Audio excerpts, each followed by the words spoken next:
So I just have a few questions for you. What is your full name and your age?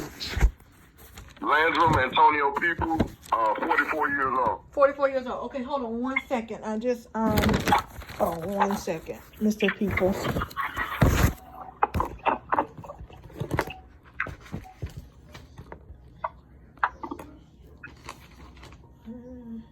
Mr. Peoples, and you're 44. Yes, ma'am. Okay, and how long have you been with the MARTA Police Department? 17 years. Wow, 17 years. Okay. What made you choose the MARTA Police Department versus APD and other police forces that were in the area?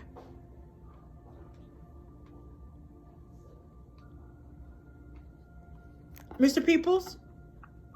What? Can you hear me? No, I couldn't hear you. I'm so sorry. I'm sorry. What was the question again? Okay, so this question is what made you choose the MARTA Police Department versus APD or other police forces that are in the community? Oh, finances. MARTA had a higher pay rate. MARTA finances, okay. Yes, ma'am. Higher pay rate.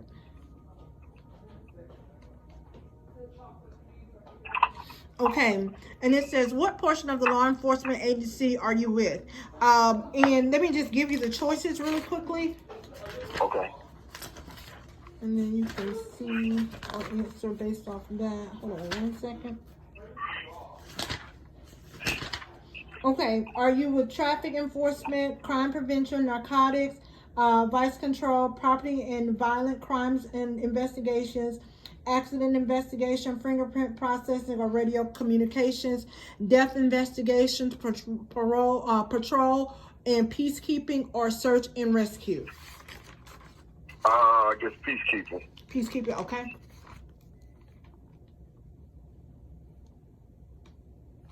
Okay, so we're in the wrong section, huh? Okay.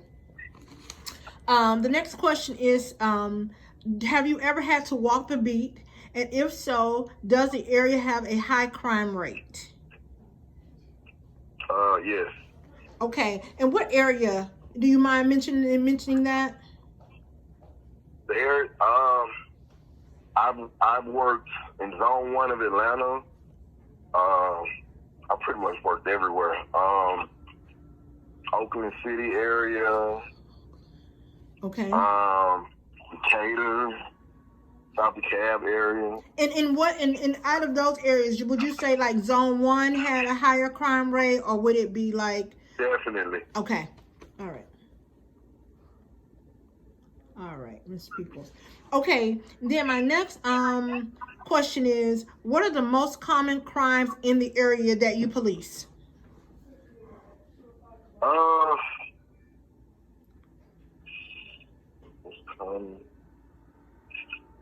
Maybe simple assault cases. Okay, assault. Okay, simple assault. Okay.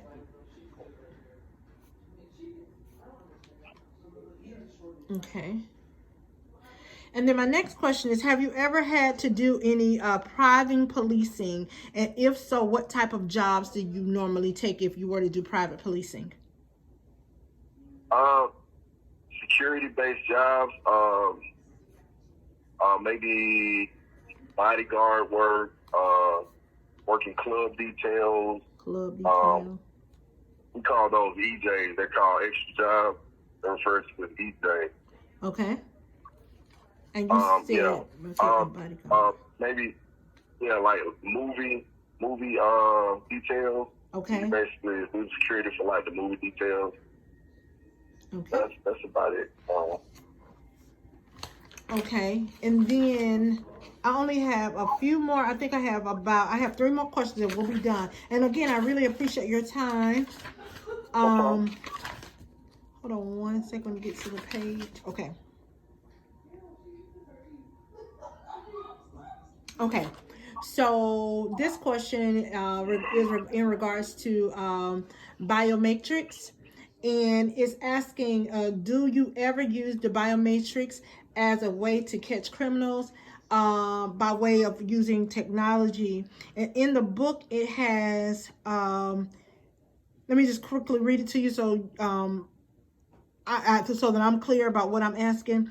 It says biometrics is defined as an automated method of recognizing a person based on physiological or behavior characteristics. Some biometric measures, such as fingerprinting identification, have been used for several years by law enforcement identifying criminals. However, a recent improvement in computer technology have expanded the different types of measures that can be used for identification.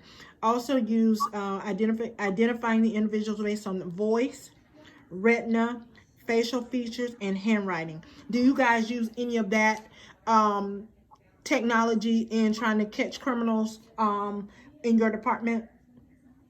We do not. Okay. I wish we did. Facial recognition would be outstanding. That would be an excellent tool to use. But okay. no.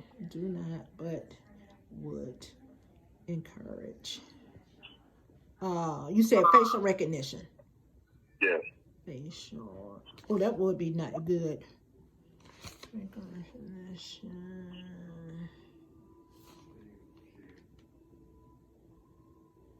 Okay, and then I have two more questions, and we'll be wrapping it up.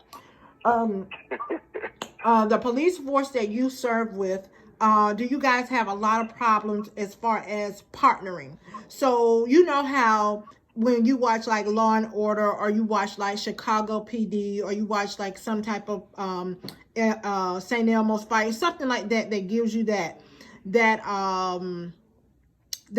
idea that the police partners are always at either their best friends or they are combative. Do you guys have that within the police department, or do you see that as being on the force for 17 years, that you've been partnered with someone that you would have a altering relationship where you really couldn't get the job done, or the job was, you wanted to make a call but your partner was reluctant, or something like that? Yes, I have. I think any officer who's served for, I wouldn't even necessarily say any significant amount of time, but like if you've been on a police force for at least 3 to 5 years, you probably experienced that. So that's common. Is it common? Yeah. So is it something that you feel like that you would say that is mostly common, just a part of the job? Yeah, I mean, because policing is partly instinctive and human nature. You know, the job itself doesn't necessarily create, or sometimes it can create a certain falsehood or a certain belief that an officer will just react to something. I've had officers in my period, I had officers that I've worked with over the course of my career, they've frozen up on calls, absolutely refused to go because of fear. I mean, not well, in one particular case, we high-profile individual, Brian Nichols, he went on a killing spree, basically, and he used MARTA as a means of escaping from the courthouse to his final destination, as far as before he was captured. I remember that. The officer I was working with, the question that she posed was, if we come across him, what are we going to do? And at that time, that particular officer had been on the force a lot longer than I had been, and she was scared. She was absolutely terrified. And I was like, at that point, he had like 4 confirmed kills. And, you know, I basically said, if we come across him, because they had, we had got confirmation that he was in the area that we was working in. I'm like, if we run across him, we're going to shoot first, and then we're going to tell him to put his hands up. Because at that point, he had 4 confirmed kills, one was a federal agent, judges, and a couple of other individuals, you know, en route to his destination. So I'm like, at that point, you put the subject down first. You don't ask any questions, because clearly he's armed and dangerous. Yeah. And don't mind using it. So, yeah.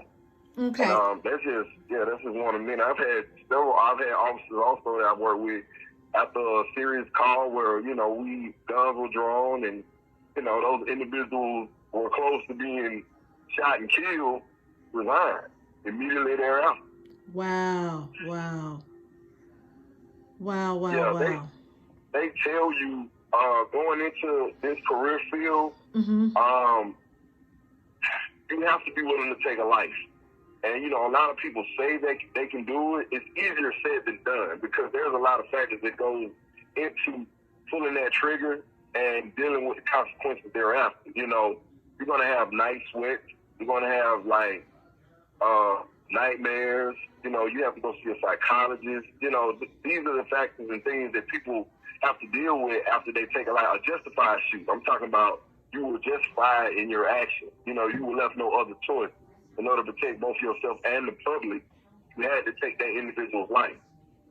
And, you know, like I said, I've had friends who've been through that, experienced that, and they tell you about, you know, like I said, the dreams that they have for a significant period of time after those shoots.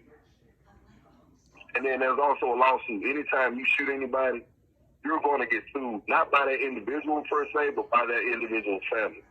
Okay. It just goes with it. Now, if it was a justified shoot, of course you'll be exonerated and you won't serve any jail time, but like you go on administrative leave, and there's a lot of things that goes into that a lot of people don't understand. So, yeah, it's a burden. It's a lot that you carry as a police officer. Wow. Yeah.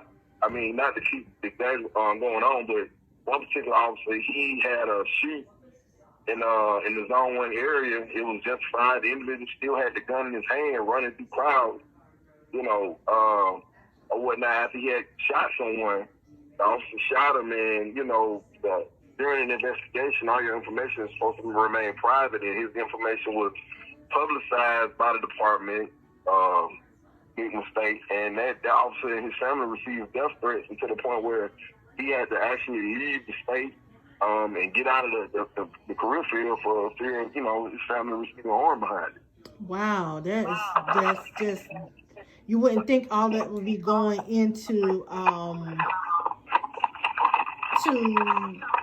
those type of environments, you know what I mean? Like, you wouldn't think, just because we're on the outside looking in, we as I guess citizens would not be looking at the police, law enforcement, as having to deal with psychological choices on there, because a lot of times you're thinking like, oh, they're just there to protect, but in protecting, if you were to have to pull the trigger, like what are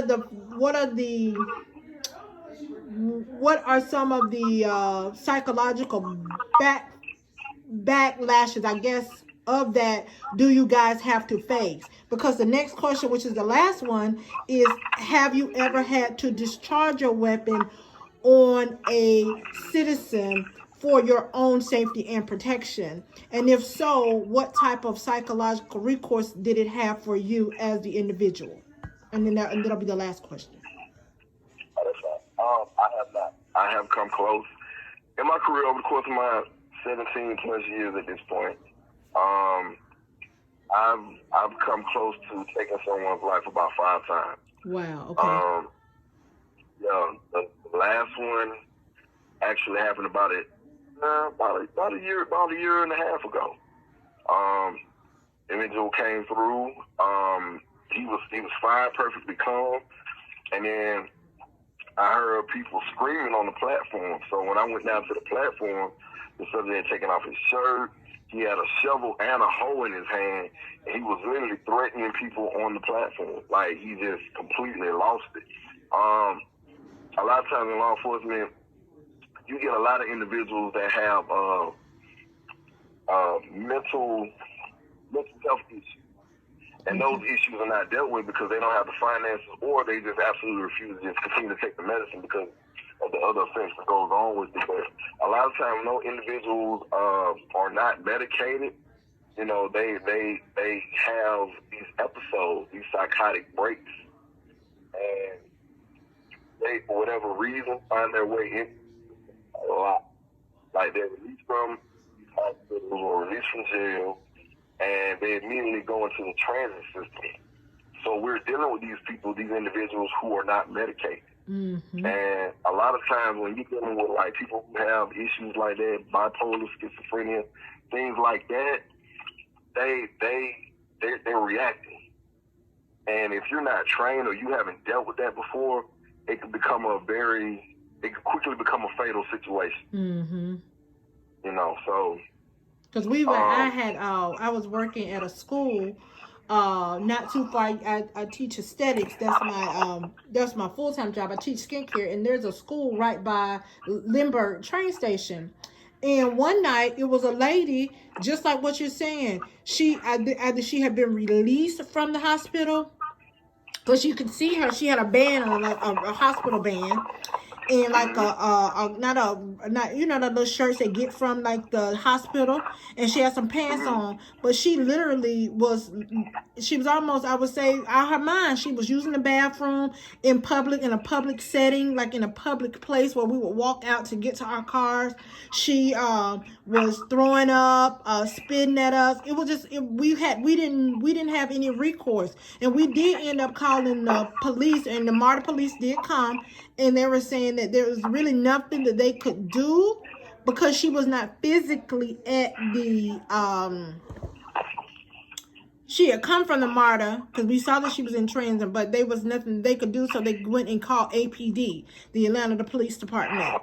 And then they came, and then I don't know if they got her out of the space, but they did remove her so we could get to our cars. This is really, when I took this class, just to get, just to get the credit. But then once I got into it, I really feel like I have learned a lot about just the police coverage in general. So I want to just thank you so much for your time tonight. And I appreciate you taking the call, and I appreciate you and Bruce's relationship so that I could utilize this so I could turn in for my grade, Mr. Peoples. Thank you so much. Hey. No problem, no problem. Your husband has been a big help to me. Thank you. Okay. Hey, man, I do appreciate you.